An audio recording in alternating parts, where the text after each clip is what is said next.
Hello, welcome to Gun Growers Podcast. I'm your host, Justin.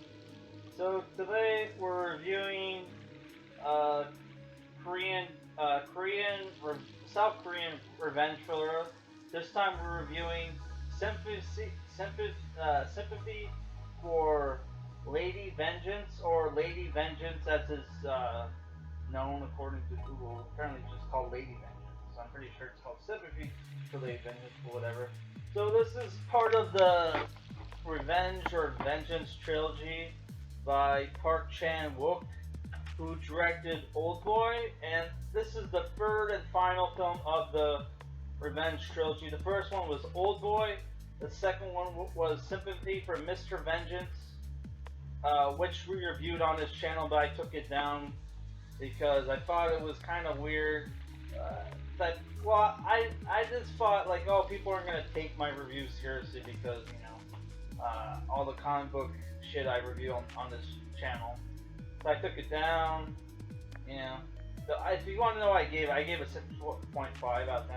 It's the thing where I would have enjoyed the film if it wasn't for a few things, right? So this is the third film in the movie, and just like the second one, I probably would have enjoyed it if the fucking main protagonist wasn't a fucking bitch. At least the protagonist in the second one was an idiot, so it was kind of like all the bad shit he done, it was kind of like not entirely his fault, but like in this one, it's just the protagonist. I just fucking hate her, man, in this film, right? And she does something 50 minutes in the film which makes her completely unlikable unless you're a fucking sociopath. Which is what she does is she kills a dog, she kills a puppy in the film with her gun that she designed, which they said had a very short range. For a gun that has a very short range, it has a very fucking long barrel and packs quite the fucking punch. As you see in the film when she kills two henchmen, which the two henchmen was Kang Ho Song and the protagonist of Sympathy for Mr. Vengeance, right? Which Kang Ho Song was the antagonist of that film, but he's really the protagonist. But it's the thing where, like, the characters are gray in that film, right?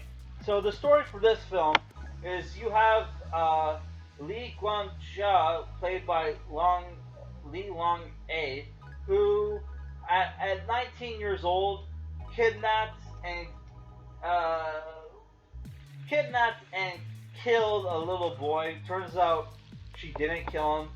It was her boyfriend that did it, who was played by Choi Min-sik, who was the protagonist of Oldboy, who plays Mr. Beck in the film.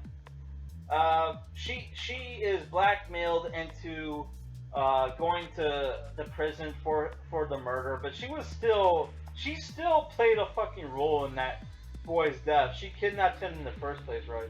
So she goes to the jail, and from day one of jail, she plans her revenge, right? Which, 13 years later, she comes out jail. She's still beautiful. Her and her associates from prison help her to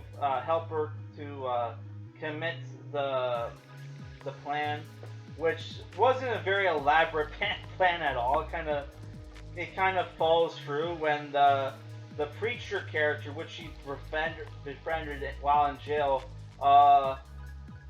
sells her out to Mr. Beck. How he even knew about him never really explained, right? That was kind of dumb. And the movie,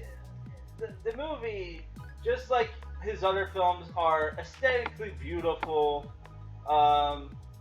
She really has a passion for flair and dressed very, very, like, elegantly. She even gets a job at at a bakery where she's really good at decorating the cakes and shit. which that's kind of like how she got the job in the first place, because the owner was visiting her in jail and saw her bake a cake that was tastes great, even though the ingredients was shit. Yeah, so like, uh, what happens is like, yeah, she she's able to befriend the people in jail because she helps kill this uh, fat fat bitch that rapes and abuses the other female prisoners. Where there's a scene where her she's getting cunnilingus in the bathhouse. I guess they have a bathhouse in women's prison. And in the background, you see the protagonist doing something to the floor. And once the cunnilingus scene ends, the fat rapist bitch goes to the door and slips and hits her head, and she gets poisoned for 3 years on throughout 3 years by the protagonist feeding her bleach into her food, and like the entire time throughout the time like she's feeding her, she's saying like, I don't like skinny women. You need to plump up for me to like it. Which I thought that was fun. There's some humor in this film, right? But like after the revenge, also there's this thing where like she gets reunited with her kid that was sent to Australia. We noticed because when she goes to look for her kid, how she got blackmailed into confessing for the murder in the first place was her husband like took their kid hostage, right? And she goes to Australia, and her English is so fucking bad in the film. Even the little girl whose supposed to be fluent in English is kind of bad, right? But that's the thing about Korean films, is that they'll have characters that are supposed to be fluent in English, and then their English is awful. But like, her English is so unfucking like recognizable that like I needed subtitles, but the subtitles wouldn't appear when she was speaking English. So it's like, God fucking damn it. Oh, God fucking damn it, right? So like I was also like a little more than halfway through the movie, I would say at the 60% point, it looks like she gets her revenge, but then she discovers that Mr. Beck is actually a child murderer, and he's killed at least 4 other kids than Wu or whatever his name is, right? Or was it Mon Wu? I can't remember. But yeah, like and he filmed said murder. So this film gets really fucking dark. So what happens is like she shows that she gets all with the help of her detective friend who knew that who she persuaded to help her go to prison, even though he knew that she didn't commit the murder, but because her daughter's life was in danger, she helped her with some of the details of the murder, because she didn't know a lot of the details, even though she would have been there, but whatever. She even said she was in the room when he died, so you would think she would know the details or whatever, right?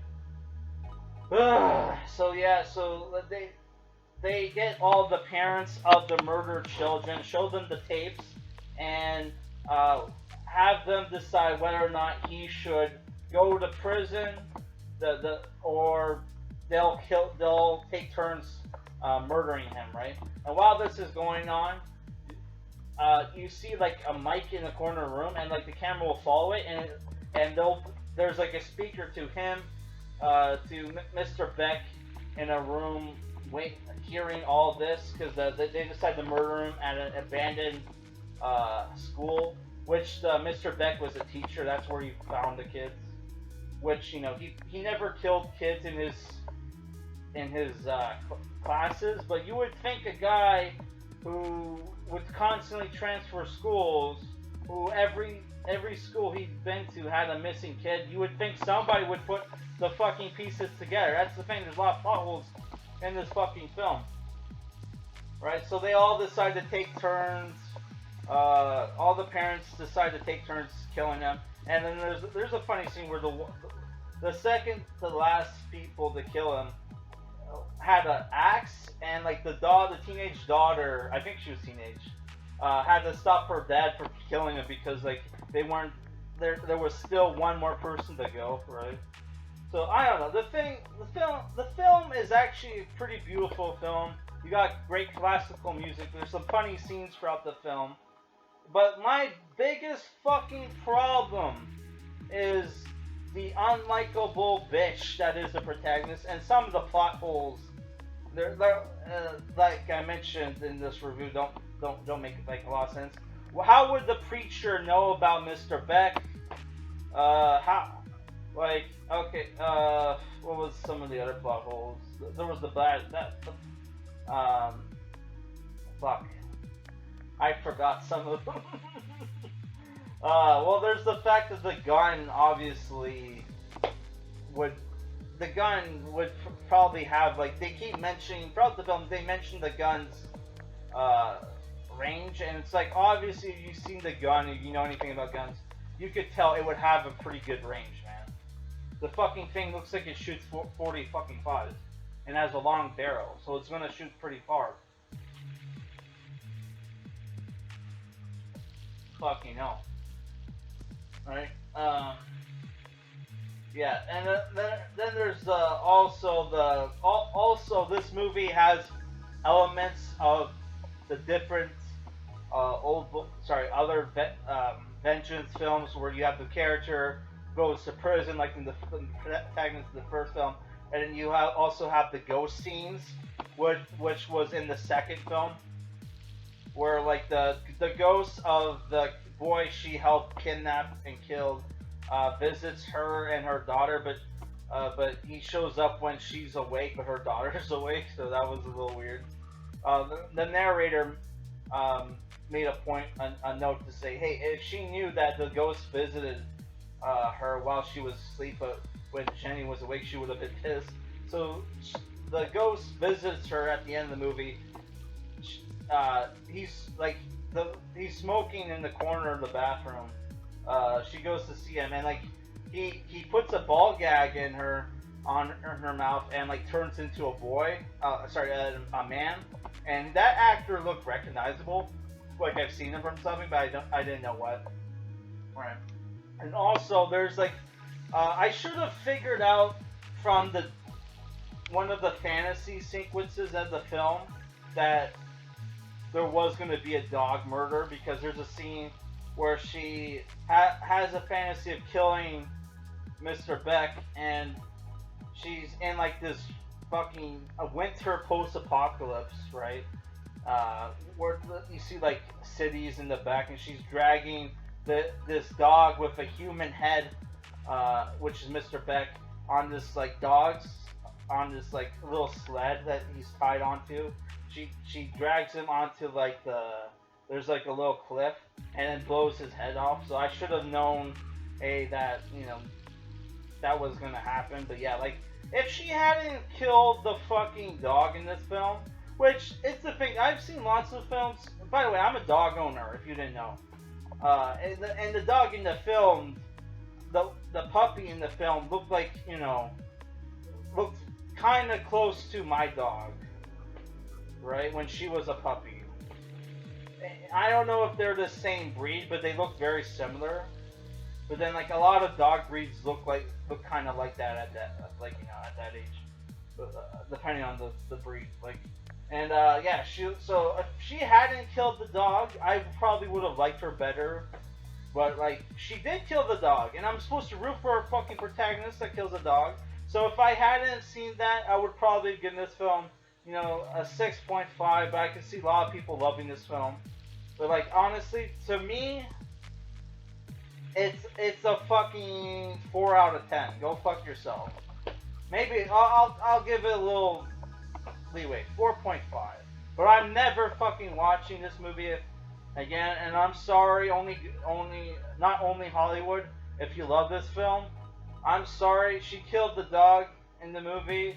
That when the protagonist kills a dog in the film and it's not in self-defense, that is unfucking, that's irredeemable, right? Fucking bullshit. And it's implied that she gets redemption at the end of the film when she fucking pigs out on like white cake. Fucking hell. But yeah, fuck this film. Alright, guys.